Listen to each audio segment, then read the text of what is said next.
Hello, അപ്പോൾ നമ്മളിന്ന് modern periodic ലോയെക്കുറിച്ചാണ് പറയാൻ പോകുന്നത്. മോഡേൺ പീരിയോഡിക് ലോയെക്കുറിച്ച് പറയണമെങ്കിൽ ഹൈഡ്രജൻ്റെ ഐസോടോപ്പിനെ കുറിച്ച് പറയണം. നമുക്കറിയാം ഹൈഡ്രജൻ്റെ ഐസോടോപ്പ് ഏതൊക്കെയാണ്? Protium, deuterium, tritium. Atomic number equal ആയിരിക്കും, മാസ് നമ്പർ ഡിഫറൻ്റ് ആയിരിക്കും. നിങ്ങൾ ഓൾറെഡി പഠിച്ച കാര്യമാണ്. ഇതിൽ പ്രോട്ടിയത്തിൻ്റെ മാസ് നമ്പർ 1ഉം ഡ്യൂട്ടീരിയത്തിൻ്റെ മാസ് നമ്പർ 2ഉം ട്രിഷിയത്തിൻ്റെ മാസ് നമ്പർ 3യുമാണ്. അഥവാ ഡിഫറെൻറ്റ് മാസ് നമ്പറാണ്.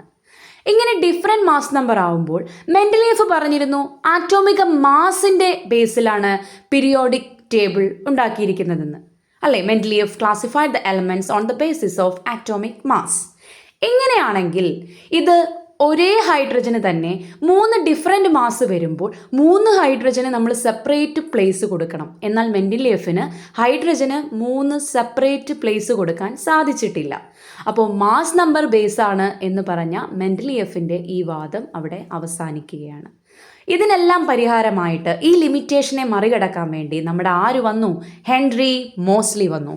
മോഡേൺ പീരിയോഡിക് ലോ ഇൻട്രൊഡ്യൂസ് ചെയ്ത ഇദ്ദേഹം പറഞ്ഞു, ആറ്റോമിക മാസിനെ അല്ല ബേസ് ചെയ്തിരിക്കുന്നത്, ആറ്റോമിക നമ്പറിനെയാണ് ബേസ് ചെയ്തിരിക്കുന്നത്.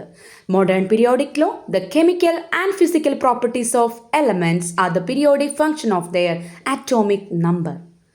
അപ്പോൾ ഈ ആറ്റോമിക് നമ്പറിനെ ബേസ് ചെയ്തതുകൊണ്ട് തന്നെ നമ്മുടെ മോഡേൺ പീരിയോഡിക് ലോ ഇന്ന് ആറ്റോമിക് നമ്പറിൻ്റെ അസെൻഡിങ് ഓർഡറിൽ കണ്ടുവരുന്നു. Based on the modern periodic law, Moseley listed the elements in ascending order of atomic number. Align and modern periodic table was also formed. അങ്ങനെയാണ് ഇന്നത്തെ ഈ പീരിയോഡിക് ടേബിൾ നമുക്ക് കിട്ടിയത്. Okay, thank you.